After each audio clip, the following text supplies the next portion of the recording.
AE mechanical എഞ്ചിനീയറിംഗിന്റെ first class strength of material. അപ്പോൾ നമ്മൾ ക്ലാസ്സുകൾ അറേഞ്ച് ചെയ്തിരിക്കുന്നത് ലാസ്റ്റ് അവൈലബിൾ ആയിട്ടുള്ള സിലബസ് പ്രകാരമാണ്. അപ്പോൾ അതിനകത്ത് സ്ട്രെങ്ത് ഓഫ് മെറ്റീരിയൽ ഒരു മെയിൻ മൊഡ്യൂളാണ്.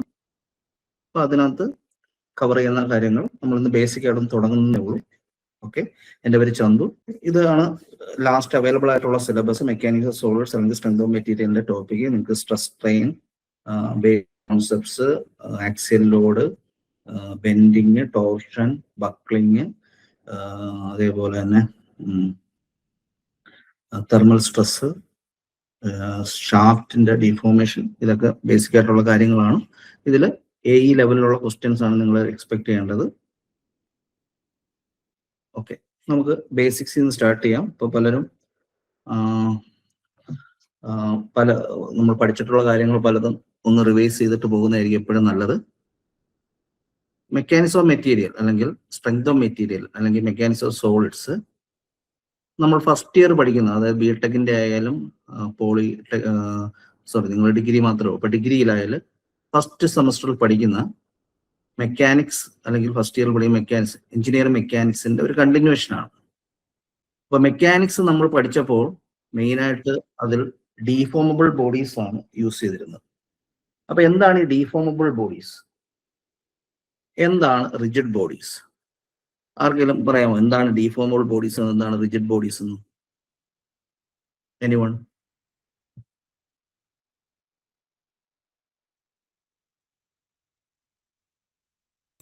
ഒരു ഫോഴ്സ് അപ്ലൈ ചെയ്യുമ്പോൾ ഷേപ്പ് ചേഞ്ച് ചെയ്യുന്ന ഡീഫോമബിൾ, ചേഞ്ച് ആവാത്ത rigid. Rigid bodies and deformable bodies.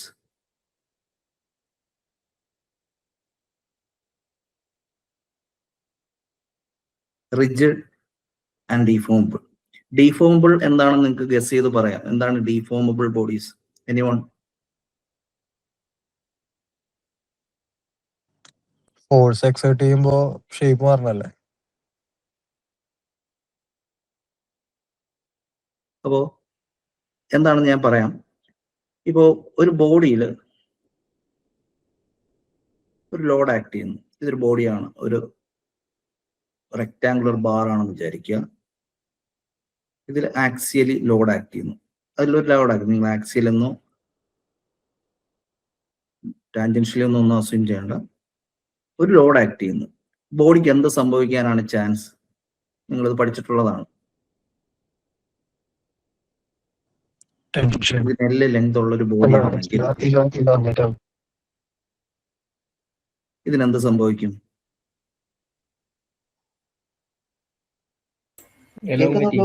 നിങ്ങളും കൂടെ ഇന്ററാക്ട് ചെയ്ത് പോയി കഴിഞ്ഞാൽ നമുക്ക് ക്ലാസ്സുകൾ എഫക്റ്റീവ് ആയിരിക്കും. അല്ല, ടെൻഷൻ ഇലോങ്ങേറ്റ് ആവും, സ്ട്രെച്ച് ഔട്ട് സെൽഫ് ചെയ്യുന്നു.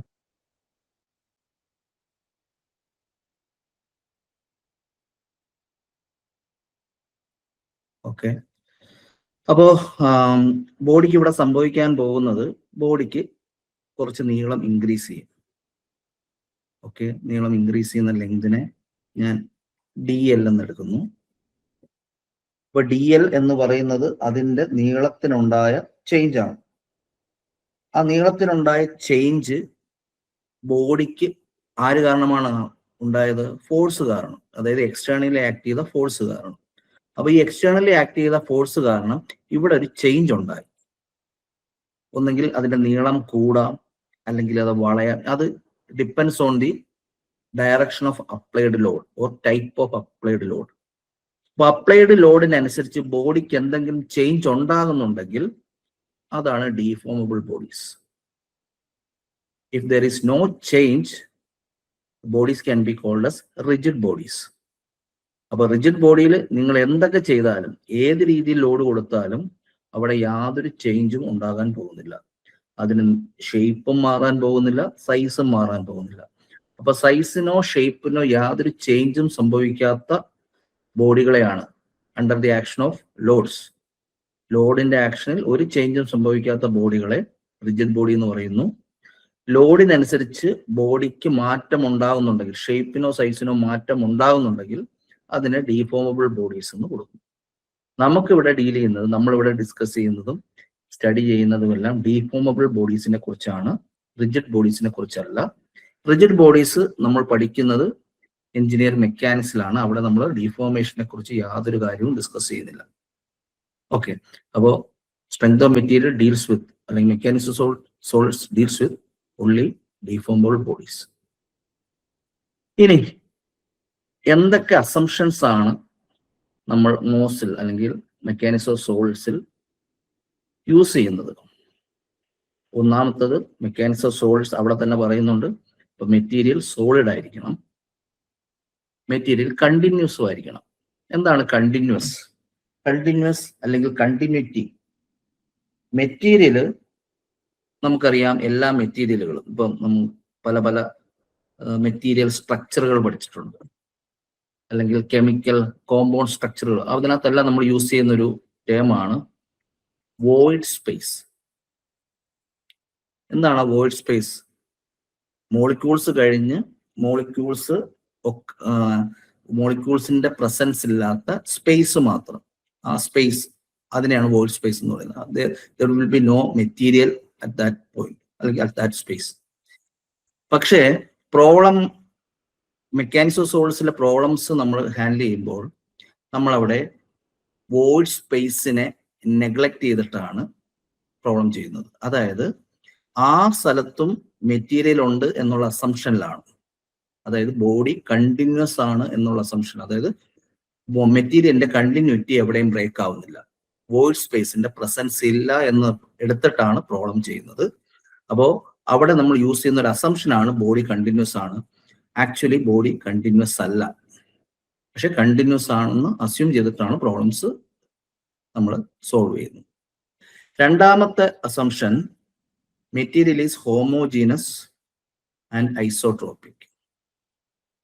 ഹോമോജീനസ് മീൻസ് മെറ്റീരിയലിന്റെ സ്ട്രക്ചർ ഓർ കെമിക്കൽ കോമ്പോസിഷൻ, പല രീതിയിൽ പറയാം. അപ്പം മെറ്റീരിയലിന്റെ സ്ട്രക്ചർ എല്ലാ പോയിന്റുകളിലും ഒരേ രീതിയിലാണെങ്കിൽ, ഒരേ കെമിക്കൽ കോമ്പോസിഷൻ, ഒരേ സ്ട്രക്ചർ തന്നെ ആണെങ്കിൽ അത് ഹോമോജീനസ് മെറ്റീരിയൽ എന്ന് പറയുന്നു. അതേപോലെ തന്നെ ഐസോട്രോപിക് എന്ന് പറഞ്ഞു കഴിഞ്ഞാൽ മെറ്റീരിയലിന്റെ ഏത് പോയിന്റ് നമ്മൾ കൺസിഡർ ചെയ്താലും മെറ്റീരിയൽ കോൺസ്റ്റൻസ് എന്താണെന്ന് ഇപ്പൊ നമുക്ക് പറയാൻ പറ്റില്ല. മെറ്റീരിയൽ കോൺസ്റ്റൻസുകൾ നിങ്ങൾ കേട്ടിട്ടുണ്ടായിരിക്കും, Young's modulus, rigidity modulus, bulk modulus എന്നൊക്കെ കേട്ടിട്ടുണ്ടായിരിക്കും. ഈ മോഡുലസ് വാല്യൂസും മറ്റു മെറ്റീരിയൽ കോൺസ്റ്റൻസും എല്ലാ പോയിന്റിലും സെയിം വാല്യൂ ആണെങ്കിൽ, അതായത് പോയിന്റ് അനുസരിച്ച് മെറ്റീരിയൽ കോൺസ്റ്റൻസ് മാറുന്നില്ല എങ്കിൽ അത് ഐസോട്രോപിക് മെറ്റീരിയൽ. ഇപ്പൊ നമ്മുടെ രണ്ട് അസംഷൻ, മെറ്റീരിയൽ ഹോമോജീനസ് ആണ്, ഐസോട്രോപിക്കും ആണ്. ഇതിന് ഏറ്റവും നല്ലൊരു എക്സാമ്പിൾ ആണ് സ്റ്റീൽ. ഹോമോജീനസും ഐസോട്രോപിക്കും അല്ലാത്ത മെറ്റീരിയലിന് എക്സാമ്പിൾ ആണ്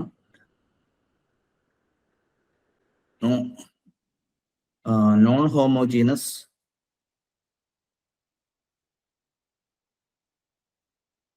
മെറ്റീരിയലിന് എക്സാമ്പിൾ ആണ് വുഡ്, അതേപോലെ കോൺക്രീറ്റ്. ഇതൊന്നും നോൺ ഹോമോജീനസ് ആണ്. അടുത്തത് സെൽഫ് വെയിറ്റ് ഈസ് ഇഗ്നോർഡ്. ഇപ്പം എല്ലാ ബോഡികൾക്കും മാസ് ഉണ്ട്. ആ മാസ് കാരണം ബോഡിയിലേക്ക് എർത്തിന്റെ ഒരു അട്രാക്റ്റീവ് ഫോഴ്സ് വരും. ആ സെൽഫ് വെയിറ്റ് ഇഗ്നോർ ചെയ്തിട്ടാണ് നമ്മൾ പ്രോബ്ലംസ് ചെയ്യുന്നത്. അപ്പൊ സെൽഫ് വെയിറ്റ് ഈസ് ഇഗ്നോർഡ്. അടുത്തത് principle of superposition valid ആണ്. അടുത്തത് last one, Saint Venant's principle is applicable. ഇത് രണ്ടും ഡീറ്റെയിൽ ആയിട്ട് നമുക്ക് അടുത്ത സ്ലൈഡിൽ നോക്കാം. എന്താണ് പ്രിൻസിപ്പിൾ ഓഫ് സൂപ്പർ പൊസിഷനും എന്താണ് സെയിൻ വെനാൻസ് പ്രിൻസിപ്പിളും. ഒരു ബോഡിയിൽ അറ്റ് എ ടൈം ഒന്നിൽ കൂടുതൽ ലോഡുകൾ ആക്ട് ചെയ്യാം. ഇപ്പോ ഈ ബോഡി ഇതൊരു ബീമാണെന്ന് ഇമാജിൻ ചെയ്യുക. ഇതിലൊരു പോയിന്റ് ലോഡും ഒരു ഡിസ്ട്രിബ്യൂട്ടഡ് ലോഡും ആക്ട് ചെയ്യുന്നുണ്ട്.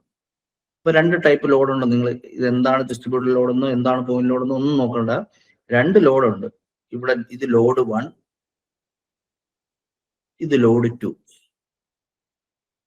എങ്കിൽ പ്രിൻസിപ്പിൾ ഓഫ് സൂപ്പർപൊസിഷൻ പറയുന്നത് ഈ രണ്ട് ലോഡും സൈമൾട്ടേനിയസ്ലി ആക്ട് ചെയ്യുമ്പോഴുള്ള എഫക്റ്റ് ഓരോ ലോഡും ഇൻഡിവിജ്വലി ആക്ട് ചെയ്യുമ്പോഴുള്ള എഫക്റ്റിന്റെ സം തന്നെ ആയിരിക്കും, ഡയറക്റ്റ് സം. അപ്പൊ നമുക്ക് ഒന്നിൽ കൂടുതൽ മൾട്ടിപ്പിൾ ലോഡ് വരുന്ന പ്രോബ്ലംസിനെ സ്പ്ലിറ്റ് ചെയ്ത് സിമ്പിൾ പ്രോബ്ലംസ് ആക്കി മാറ്റി ആ എഫക്റ്റിന്റെ സമ്മേഷൻ എടുത്തു കഴിഞ്ഞാൽ, എഫക്റ്റ് എന്ന് പറഞ്ഞാൽ ചിലപ്പോൾ ഇതിന്റെ നീളം കൂടുന്നതാകാം, ചിലപ്പോൾ ഇത് ബെൻഡ് ചെയ്യുന്നതാകാം, എന്തോ ആയിക്കോട്ടെ, എന്ത് ഡീഫോർമേഷനും വന്നു കഴിഞ്ഞാൽ ആ ഡീഫോർമേഷൻ ടോട്ടൽ വാല്യൂ എന്ന് പറയുന്നത് ഇൻഡിവിജ്വൽ ലോഡ് കാരണം ഉണ്ടാകുന്ന എഫക്റ്റിന്റെ സം ആയിരിക്കും. ഇതാണ് പ്രിൻസിപ്പിൾ ഓഫ് സൂപ്പർ പൊസിഷൻ പറയുന്നത്. The load effects caused by 2 or more loadings. അപ്പോൾ ഒന്നിൽ കൂടുതൽ loadings are the sum of the load effect caused by each loading separately. ഓരോ ലോഡും സെപ്പറേറ്റ്ലി ആക്ട് ചെയ്യുമ്പോൾ എന്ത് എഫക്റ്റ് ആണോ ഉണ്ടാകുന്നത് ആ എഫക്റ്റുകളുടെ സമ്മാണ് ഈ എല്ലാ ലോഡുകളും കൂടെ ഒരുമിച്ച് ആക്ട് ചെയ്യുമ്പോൾ. ഇനി ഇത് ആരിലാണ് വാലിഡ് എന്ന് പറയുന്നുണ്ട്. This valid four linear elastic material and structures undergoing small deformation. ഇത് രണ്ടും എന്താണെന്ന് ഇനിയുള്ള സ്ലൈഡുകളിൽ നമ്മൾ ഡിസ്കസ് ചെയ്യുന്നതായിരിക്കും. അപ്പൊ നിങ്ങൾ എന്താണ് പ്രിൻസിപ്പിൾ ഓഫ് സൂപ്പർ പൊസിഷൻ എന്ന് മാത്രം മനസ്സിലാക്കുക. ഒന്നിൽ കൂടുതൽ ലോഡുകൾ ഒരു ബോഡിയിൽ ആക്ട് ചെയ്യുന്നുണ്ടെങ്കിൽ ടോട്ടൽ എഫക്റ്റ് എന്ന് പറയുന്നത് ഓരോ ലോഡും ഇൻഡിവിജ്വലായിട്ട് ആക്ട് ചെയ്യുമ്പോൾ ഉണ്ടാകുന്ന എഫക്റ്റിന്റെ സം ആയിരിക്കും. ഇനി എന്താണ് സെയിൻ വെനാൻസ് പ്രിൻസിപ്പിൾ? സെയിൻ വെനാൻസ് പ്രിൻസിപ്പിൾ ഞാനൊരു എക്സാമ്പിൾ വഴി എക്സ്പ്ലെയിൻ ചെയ്യാം. നിങ്ങൾക്ക് ഈ ഫിഗർ കാണാൻ പറ്റും എന്ന് വിചാരിക്കുന്നു. ഇതില് ഓരോ മെമ്പറിലും ഓരോ ബോഡിയിലും 1, 2, 3 എന്ന് മാർക്ക് ചെയ്തിട്ടുണ്ട്. ഓരോ ലോഡിലും ആക്ട് ചെയ്യുന്ന ടോട്ടൽ ലോഡ് എത്ര എന്ന് ആർക്കെങ്കിലും പറയാമോ? ഇന്ററാക്ട് ചെയ്ത് ആരെങ്കിലും ആൻസർ പറയുക. നമുക്കത് ഡിസ്കസ് ചെയ്ത് പോകുമ്പോൾ നിങ്ങൾക്ക് കുറച്ചും കൂടെ ക്ലിയർ ആവും. ഇതിൽ ആക്ട് ചെയ്യുന്ന ടോട്ടൽ ലോഡ് എത്ര എന്ന് പറയാമോ ഓരോ കേസിലും?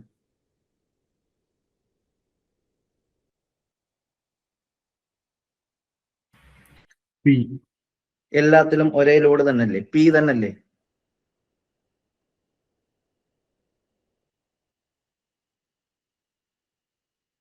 അതെ.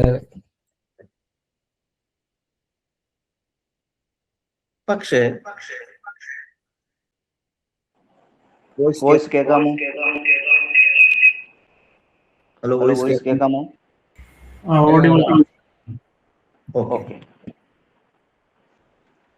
ഓക്കെ. എല്ലാ ലോഡും വോയിസ് ക്ലിയർ അല്ലേ?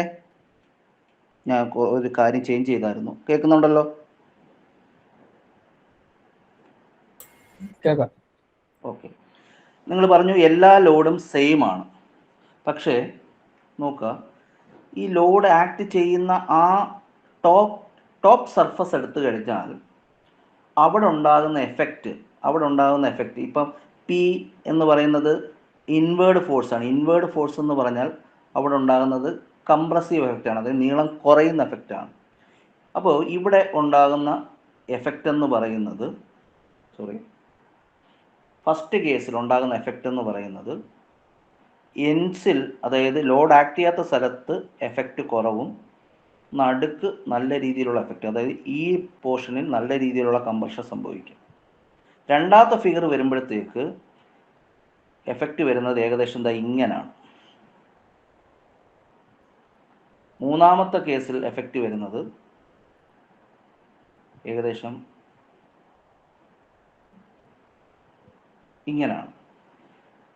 എന്താണ് ഈ എഫക്റ്റിൻ്റെ ഡിഫറൻസ് എന്ന് മനസ്സിലാവുന്നുണ്ടോ? ലോഡ് ആക്ട് ചെയ്യുന്ന സ്ഥലത്ത് ആക്ട് ചെയ്യുന്ന പോയിന്റിനടുത്ത് ആ ലോഡിൻ്റെ എഫക്റ്റ് ഡയറക്റ്റായിട്ട് വരുന്നു. അവിടെ അത് കാരണം ഉണ്ടാകുന്ന ഡീഫോർമേഷൻസ് കൂടുതലായിരിക്കും.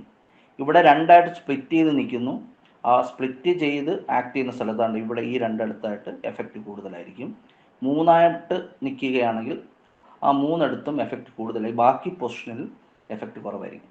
ഇത് ഞാൻ പറയുന്നത് ഏറ്റവും മുകളിലുള്ള കേസിലാണ്. കുറച്ച് താഴേക്ക് വന്നു കഴിഞ്ഞാൽ ഏകദേശം ഈ ഒരു പൊസിഷനിലേക്ക് എത്തിക്കഴിഞ്ഞാൽ നിങ്ങൾക്ക് എഫക്റ്റ് യൂണിഫോം ആയിട്ട് കാണാൻ പറ്റും.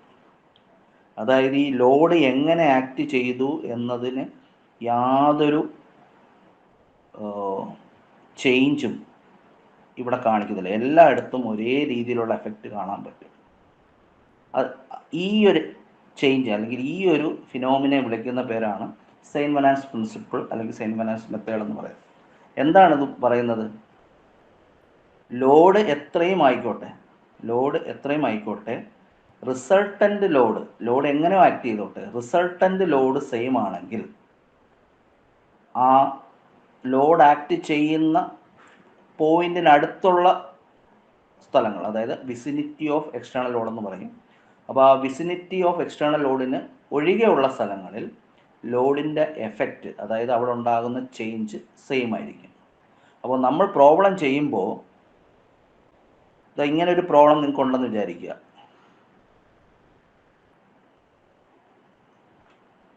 വേറൊരു പ്രോബ്ലം ഉണ്ടെന്ന് നിങ്ങൾ ഇമാജിൻ ചെയ്യുക.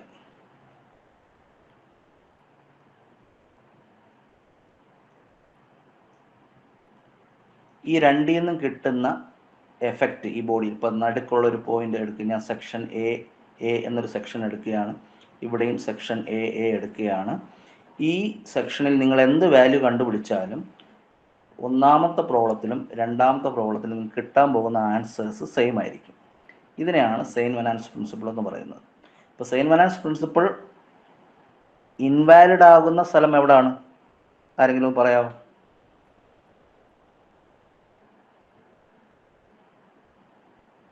ലോഡിന്റെ അടുത്ത്, ലോഡ് ആക്ട് ചെയ്യുന്നതിൻ്റെ, അതായത് പോയിന്റ് ഓഫ് ആപ്ലിക്കേഷൻ ഓഫ് ലോഡിന് അടുത്തുള്ള സ്ഥലങ്ങളിൽ. ഇതാണ് സെയിൻ വനാൻസ്. അപ്പോൾ Saint Venant's principle is invalid at the vicinity of load, application of load.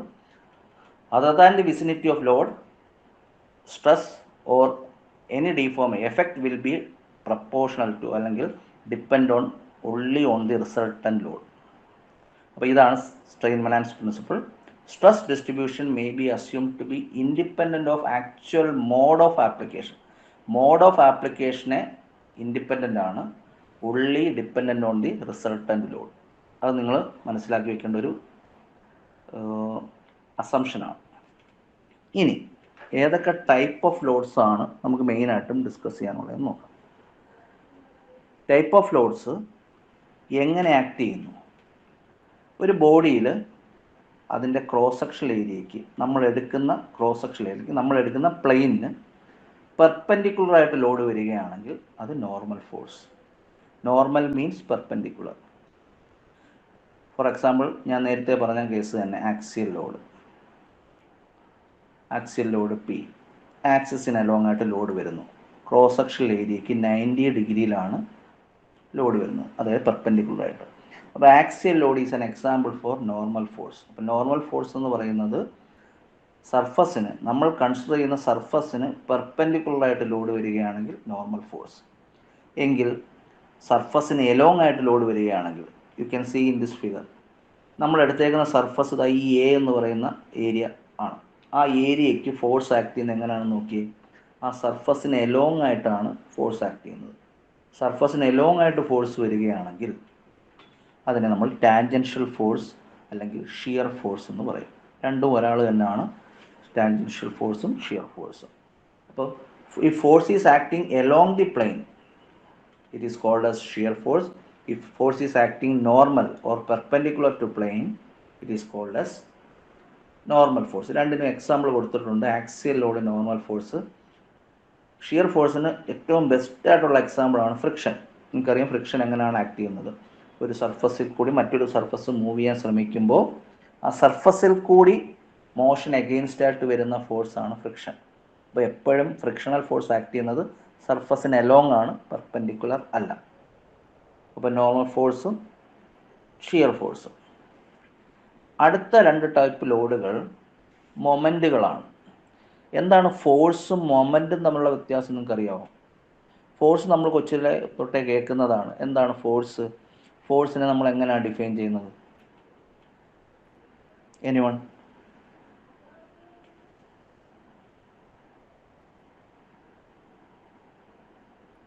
കൊച്ചിലെ പഠിക്കുന്ന നമ്മളൊരു ഡെഫിനിഷൻ ഉണ്ടല്ലോ, എന്താണ് ഡിഫൈൻ ഫോഴ്സ് എന്ന് ചോദിക്കുമ്പോൾ?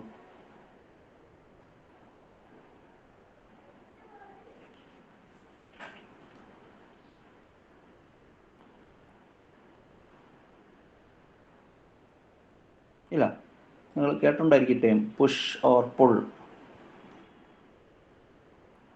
അത് കൊച്ചിലെ പഠിക്കുന്നത്. കുറച്ചും കൂടെ ഹയർ ക്ലാസ്സുകളിലേക്ക് പോകുമ്പോൾ നമ്മൾ പഠിക്കും ആക്സലറേഷൻ, അതായത് rate of change of momentum ഉണ്ടാക്കുന്ന എന്താണോ അതാണ് ഫോഴ്സ് എന്ന് നമ്മൾ ഹയർ ക്ലാസ്സിൽ വരുമ്പോൾ പഠിക്കും. ന്യൂട്ടൺസ് ലോസ് ഓഫ് മോഷൻ ഒക്കെ പഠിക്കുമ്പോൾ. അപ്പോൾ നിങ്ങൾ ഇപ്പോൾ കൺസെപ്റ്റുവൽ വൈസ് മനസ്സിലാക്കാൻ വേണ്ടി പുഷ് ഓർ പുൾ ഓർത്തിരുന്നാൽ മതി. ഒരു ബോഡിയിൽ ആക്ട് ചെയ്യുന്ന പുഷ് അല്ലെങ്കിൽ പുൾ, തള്ളുക അല്ലെങ്കിൽ വലിക്കുക, അതാണ് ഫോഴ്സ്. എന്താണ് മൊമെന്റ്?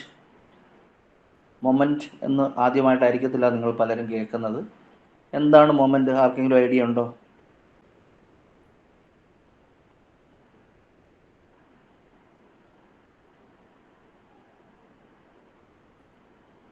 എനിവൺ? എന്തെങ്കിലും പറഞ്ഞോ. ഫോഴ്സിന്റെ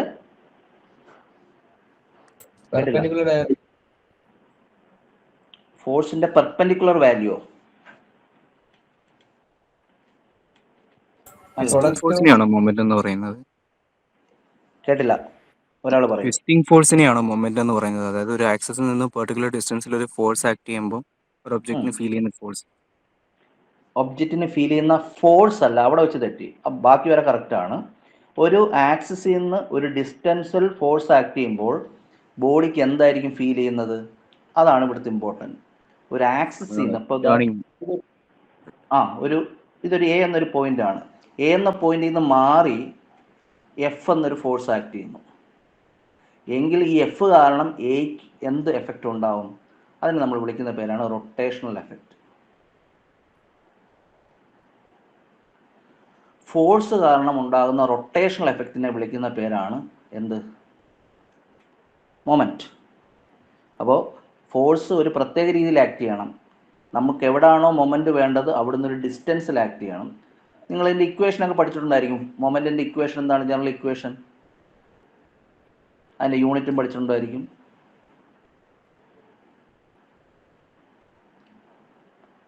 ഇല്ല, ആർക്കും ഓർമ്മയില്ല? Force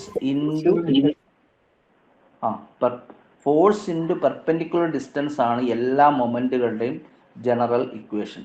moment equal to force into perpendicular distance. അതിൻ്റെ യൂണിറ്റ് എന്ത് വരും പറയാമോ?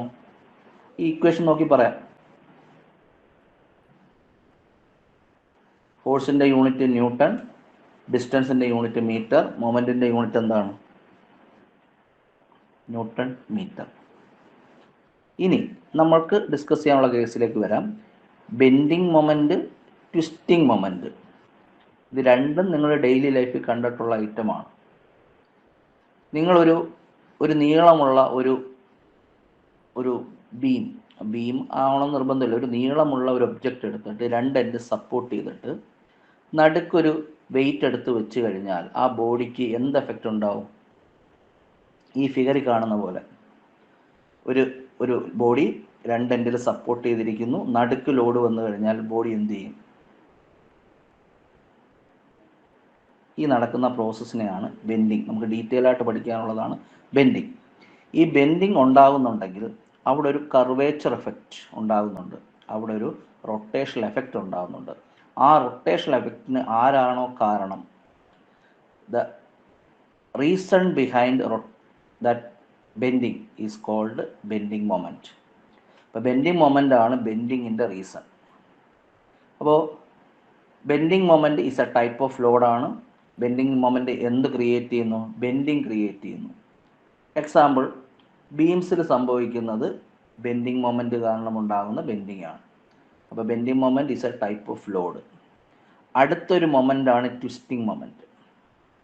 Twisting moment is also another type of moment. അവിടെയും ഒരു റൊട്ടേഷണൽ എഫക്റ്റ് ഉണ്ടാകുന്നുണ്ട്.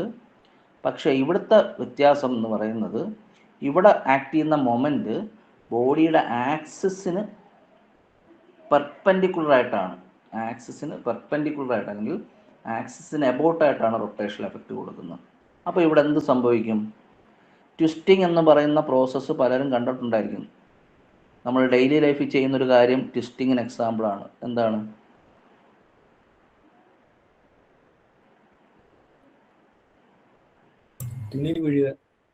തുണി പിഴിയുന്ന കേസ്. അപ്പോൾ തുണി പിഴിയുമ്പോൾ നമ്മൾ കൊടുക്കുന്നത് എങ്ങനെയാണ് ഫോഴ്സ് എന്ന് നമുക്ക് ആ ഫിഗർ നോക്കിയാൽ നിങ്ങൾക്ക് മനസ്സിലാവും. ഈ ട്വിസ്റ്റിംഗ് മൊമെൻറ്റിന് വേറൊരു പേരും കൂടെ ഉണ്ട്. ഒരു ഏറ്റവും കോമൺ ആയിട്ടുള്ളൊരു പേര്, മിക്കവാറും നിങ്ങൾ കേട്ടിട്ടുള്ളത്, നിങ്ങൾ എന്തായാലും കേട്ടിട്ടുണ്ടായിരിക്കും. ട്വിസ്റ്റിംഗ് മൊമെൻറ്റിൻ്റെ പേര് കേട്ടില്ല? ടോർക്കാണോ? ടോർക്ക് എന്ന് വിളിക്കാറുണ്ട്, ടോർഷണൽ മൊമെന്റ് എന്ന് വിളിക്കാറുണ്ട്. ഇതെല്ലാം ഒരേ ആൾക്കാരാണ്. അപ്പോൾ ടോർഷണൽ മൊമെന്റ് ഒരു ബോഡിയിൽ ആക്ട് ചെയ്യുമ്പോൾ എന്ത് സംഭവിക്കുന്നു? It causes rotation about the axis. അപ്പോൾ റൊട്ടേഷൻ ക്രിയേറ്റ് ചെയ്യുന്നു. ഇതിനെയാണ് ട്വിസ്റ്റിംഗ് എഫക്റ്റ് അല്ലെങ്കിൽ ടോർഷൻ അല്ലെങ്കിൽ ട്വിസ്റ്റിംഗ് ഓഫ് ഷാഫ്റ്റ്സ് എന്നൊക്കെ പറയുന്നത്. അപ്പോൾ ഇത് ആക്ട് ചെയ്യുന്നതിന് ഒരു എക്സാമ്പിൾ എന്ന് പറയുന്നത് ഷാഫ്റ്റിൽ ആക്ട് ചെയ്യുന്ന ലോഡുകൾ. റൊട്ടേറ്റ് ചെയ്യുന്ന ഷാഫ്റ്റുകൾ ആക്ട് ചെയ്യുന്ന ലോഡ് ടോർക്കിന് എക്സാമ്പിളാണ്. അപ്പോൾ നമ്മൾ പഠിച്ചത് 4 ടൈപ്പ് ലോഡുകളാണ്: normal force, shear force, bending moment, twisting moment. ഇതാണ് ബേസിക്കായിട്ട് ആക്ട് ചെയ്യുന്ന 4 ടൈപ്പ് ഓഫ് ലോഡ്സ്. ഇവരുടെ കോമ്പിനേഷനും ഒരേ സമയത്ത് വരാം. ഒരേ സമയത്ത് ബെൻഡിങ്ങും ടോർഷനും വരാം. ഒരേ സമയത്ത് ബെൻഡിങ്ങും ടോർഷനും ആക്സിയലും വരാം. അപ്പോൾ അങ്ങനത്തെ പ്രോബ്ലംസ് നമ്മൾ ഹയർ സമ്മിലൊക്കെ ചെയ്തിട്ടുണ്ട്. ഓക്കെ, അപ്പോൾ 4 ടൈപ്പ് ഓഫ് ലോഡ്സ് ഓർക്കുക. ഇനി എന്താണ് സ്ട്രെസ്? ഈ സ്ട്രെസ് എന്ന് പറയുന്നത് ഡയറക്റ്റ് സ്ട്രെസ്സിലേക്ക് പോകുന്നതിന് പകരം ഞാൻ ആദ്യം പറഞ്ഞ ഡീഫോമബിൾ ബോഡീസ് എന്താണെന്ന് ഒന്നുകൂടെ പറയുകയാണ്. ബോഡി ഡീഫോമബിൾ ആണെങ്കിൽ അതിൽ ലോഡ് ആക്ട് ചെയ്തു കഴിഞ്ഞാൽ ബോഡിക്ക് എന്ത് സംഭവിക്കും? ബോഡിയിൽ ലോഡ് ആക്ട് ചെയ്ത് കഴിഞ്ഞാൽ എന്ത് സംഭവിക്കും? നമ്മൾ പറഞ്ഞാണ് ബോഡി ഡീഫോം ആകും. ബോഡി ഡീഫോം ആകും, ഡീഫോമേഷൻ സംഭവിക്കും. ഇനി ഡീഫോമേഷൻ സംഭവിച്ചു കഴിഞ്ഞാൽ ആ നടക്കുന്ന സമയത്ത് തന്നെ ബോഡിക്ക് ഇൻറ്റേർണലി ഒരു റെസിസ്റ്റൻസ് ഡെവലപ്ഡ് ആയിട്ട് വരും. ഈ റെസിസ്റ്റൻസ് ഡെവലപ്ഡ് ആകുന്നത് നമ്മൾ ബോഡി എന്ത് മെറ്റീരിയൽ കൊണ്ടാണോ നിർമ്മിച്ചിരിക്കുന്നത് അതിനെ ഡിപ്പെൻഡ് ചെയ്യും. ഇപ്പോൾ റെസിസ്റ്റിവിറ്റി കൂടിയ മെറ്റീരിയൽ ആണെങ്കിൽ റെസിസ്റ്റീവ് ഫോഴ്സ് കൂടുതലായിരിക്കും. റെസിസ്റ്റൻസ് കുറഞ്ഞ മെറ്റീരിയൽ ആണെങ്കിൽ അതിൻ്റെ റെസിസ്റ്റീവ് ഫോഴ്സ്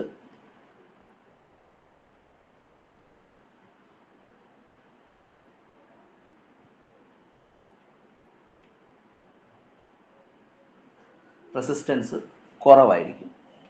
ഇനി അപ്പോൾ 3 കാര്യങ്ങൾ ഞാൻ നടക്കുന്നതായിട്ട് പറഞ്ഞു. ബോഡി ലോഡ് ആക്ട് ചെയ്തു, ബോഡി ഡീഫോമായി, ബോഡിക്കകത്ത് റെസിസ്റ്റൻസ് ഫോം ചെയ്തു. ഇനി നമുക്ക് എന്താണ് സ്ട്രെസ്സ്, എന്താണ് അതിൻ്റെ കൂടെ തന്നെ നമ്മൾ പഠിക്കുന്ന ഒരു ടേമാണ് സ്ട്രെയിൻ. ലോഡ് ആക്ട് ചെയ്തപ്പോൾ ബോഡി ഡീഫോം ചെയ്തു. ബോഡി എത്രമാത്രം ഡീഫോം ചെയ്തു എന്ന് കാണിക്കുന്ന ടേമാണ് സ്ട്രെയിൻ. ബോഡിക്ക് എന്തുമാത്രം റെസിസ്റ്റൻസ് ഉണ്ട് എന്ന് കാണിക്കുന്ന ടേമാണ് സ്ട്രെസ്. അപ്പോൾ സ്ട്രെയിൻ ആരെ റെപ്രസെൻ്റ് ചെയ്യുന്നു എന്നും സ്ട്രെസ് ആരെ റെപ്രസെൻ്റ് ചെയ്യുന്നു എന്നും നിങ്ങൾ അറിഞ്ഞിരിക്കണം. സ്ട്രെയിൻ ആരെ റെപ്രസെൻ്റ് ചെയ്യുന്നു? ആരെയാണ് റെപ്രസെൻ്റ് ചെയ്യുന്നത്? അതേപോലെ സ്ട്രെസ് ആരെയാണ് റെപ്രസെൻ്റ് ചെയ്യുന്നത്? സ്ട്രെയിൻ റെപ്രസെൻ്റ് ചെയ്യുന്നത് ബോഡിക്കുണ്ടാകുന്ന ഡീഫോമേഷൻ, സ്ട്രെസ് റെപ്രസെൻ്റ് ചെയ്യുന്നത് ബോഡിക്കകത്തുണ്ടാകുന്ന റെസിസ്റ്റൻസ്. ഇനി നിങ്ങൾ എനിക്കൊരു ആൻസർ തരണം.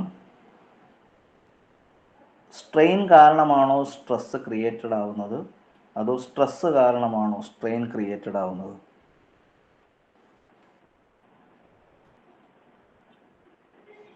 സ്ട്രെയിൻ കാരണം സ്ട്രെസ് ക്രിയേറ്റ് ആവുന്നു. അതെ, നിങ്ങൾ അതിൻ്റെ സീക്വൻസ് ആലോചിച്ചാൽ മതി. ബോഡിയിൽ ഡീഫോമേഷൻ ഉണ്ടാകുമ്പോഴാണ് അകത്ത് ഇൻറ്റേർണൽ റെസിസ്റ്റീവ് ഫോഴ്സ് ഡെവലപ്പ് ചെയ്യുന്നത്. അപ്പോൾ സ്ട്രെയിൻ കാരണമാണ് സ്ട്രെസ് ക്രിയേറ്റ് ചെയ്യുന്നത്. ഇനി സ്ട്രെസ് എന്താണെന്ന് നമുക്ക് ഡീറ്റെയിൽ ആയിട്ട് പഠിക്കാം. അപ്പോൾ ഈ ഒരു സീക്വൻസ് നിങ്ങൾ ഓർക്കുക. ലോഡ് ആക്ട് ചെയ്യുന്നു, ബോഡി ഡീഫോം ചെയ്യുന്നു, ഡീഫോമേഷന് എഗെയിൻസ്റ്റ് ആയിട്ട് റെസിസ്റ്റീവ് ഫോഴ്സ് ബോഡിയിൽ ഇൻഡ്യൂസ്ഡ് ആകുന്നു, ബോഡിയിൽ ക്രിയേറ്റഡ് ആവുകയാണ്. സ്ട്രെസ് ഒരിക്കലും അപ്ലൈഡ് അല്ല. അപ്ലൈ ചെയ്യുന്നത് ആരെയാണ്? അപ്ലൈഡ് ഐറ്റം എന്ന് പറയുന്നത് ലോഡാണ്. ഇൻഡ്യൂസ് ചെയ്യുന്ന ഐറ്റമാണ്, ഇൻഡ്യൂസ്ഡ് വാല്യൂ ആണ് സ്ട്രെസ്, അകത്ത് ക്രിയേറ്റഡ് ആകുന്നതാണ്. ഇനി സ്ട്രെസ്സിൻ്റെ ഡെഫിനിഷനൊക്കെ നിങ്ങൾ പഠിച്ചിട്ടുണ്ടായിരിക്കും. ബോഡിയിലുണ്ടാകുന്ന ഇൻറ്റേർണൽ റെസിസ്റ്റൻസ്, അത് റെപ്രസെൻ്റ് ചെയ്യുന്ന ഇൻറ്റേർണൽ റെസിസ്റ്റൻസിനെയാണ് ഡിഫൈൻ ചെയ്തിരിക്കുന്നത് internal resistive force per unit area ആണ്. അപ്പോൾ resistive force per unit area ആണ്. യൂണിറ്റ് എന്ത് വരും? ഫോഴ്സിൻ്റെ യൂണിറ്റ് ന്യൂട്ടൺ, ഏരിയയുടെ യൂണിറ്റ് മീറ്റർ സ്ക്വയർ, സ്ട്രെസ്സിൻ്റെ unit newton per metre square or pascal. അപ്പം SI unit newton per metre square ആണ്, ഓർ പാസ്കൽ നമ്മൾ വിളിക്കാറുണ്ട്. ബാക്കി CGS സിസ്റ്റത്തിലെ MK സിസ്റ്റത്തിലേക്ക് പറഞ്ഞിട്ടുണ്ട്. നമുക്ക് AE ലെവലിൽ അങ്ങനെയുള്ള കൺവേർഷൻ പ്രോബ്ലം ഒന്നും പ്രതീക്ഷിക്കേണ്ട. എന്നാലും നിങ്ങളൊന്ന് നോട്ട് ചെയ്ത് വെച്ചേക്കുക. എന്താണ് നമ്മളിവിടെ ഒരു കൺവേർഷൻ വാല്യൂ ഒക്കെ തന്നിട്ടുണ്ട്. നിങ്ങൾ മെയിനായിട്ട് ഓർക്കേണ്ടത് 1 MPa equal to 1 Newton per mm² ആണെന്നുള്ളതെന്ന് ഓർത്ത് വെച്ച് വേണം. അതേപോലെ 10⁶ പാസ്കൽ ആണെന്നുള്ളതും ഓർത്ത് വെച്ച് വേണം. ഇപ്പം 10⁶ എന്ന് പറയുന്നതാണ് മെഗ. അതേപോലെ ജിഗ എന്താണ് നിങ്ങൾക്ക് അറിയായിരിക്കും എന്ന് വിചാരിക്കുന്നു. എന്താണ് 1 GPa?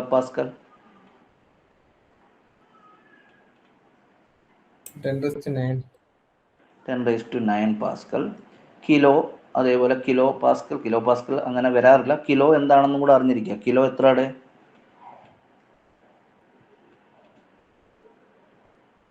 10 ക്യൂബ്, 10⁻³ അപ്പോൾ 1 കിലോ മീൻസ് 10⁻³ 1000 എന്നാണ് meaning. Mega means 10⁻⁶, giga means 10⁻⁹. ഇനി സ്ട്രെസ്സുകൾ. ഇപ്പോൾ സ്ട്രെസ് എന്താണെന്ന് പറഞ്ഞു. Internal resistive force per unit area ആണ്. റെസിസ്റ്റീവ് ഫോഴ്സ് ക്രിയേറ്റഡ് ആകുന്നത് ആർക്ക് എഗെയിൻസ്റ്റ് ആയിട്ട് ആക്ട് ചെയ്യാനാണ്? എന്തുണ്ടാകുമ്പോഴാണ് സ്ട്രെസ് ജനറേറ്റഡ് ആകുന്നത്? ഈ റെസിസ്റ്റീവ് ഫോഴ്സ് ക്രിയേറ്റഡ് ആകുന്നത് എന്തിനു വേണ്ടിയാണ്?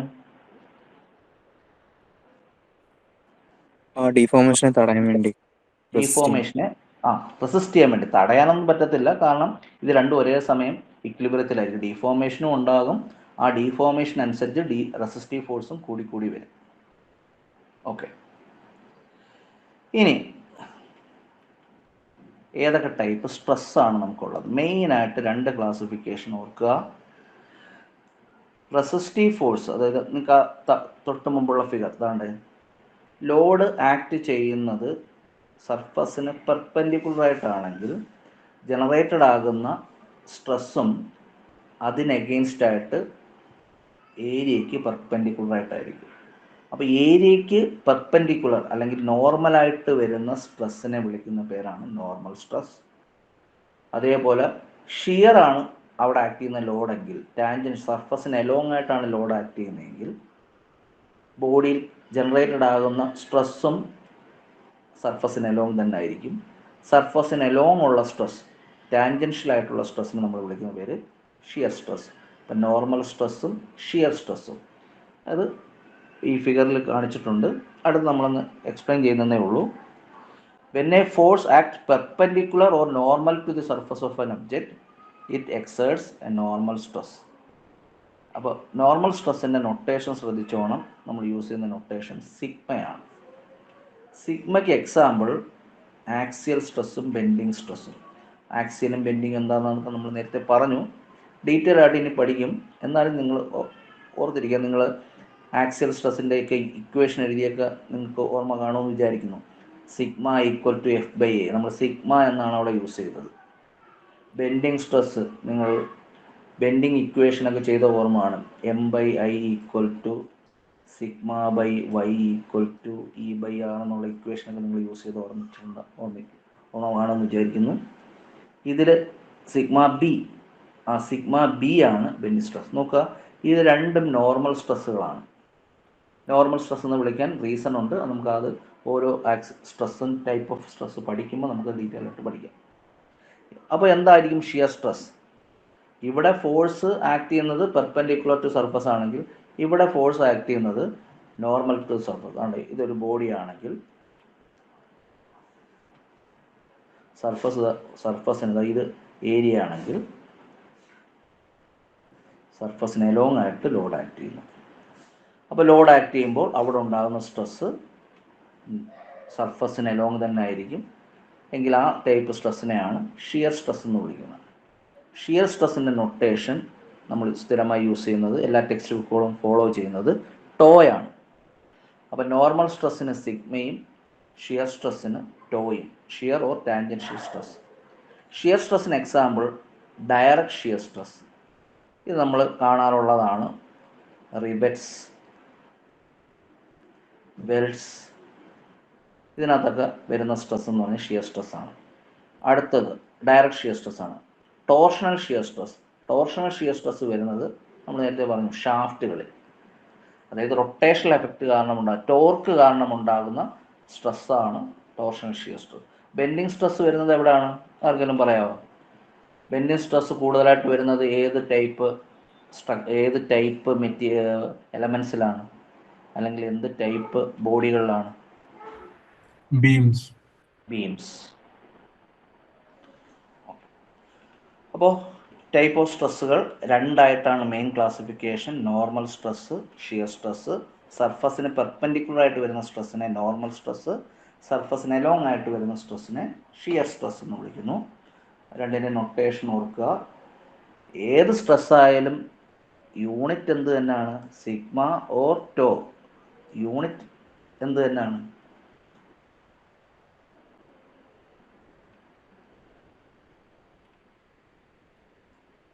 പാസ്കൽ. ടൈപ്പ് ഓഫ് സ്ട്രെസ് അനുസരിച്ച് യൂണിറ്റ് ഒന്നും മാറാൻ പോകുന്നില്ല. യൂണിറ്റ് എല്ലാത്തിനും സെയിം തന്നെയാണ്. കാരണം resistive force per unit area ആണ് stress. Okay, thank you all. That's all for today.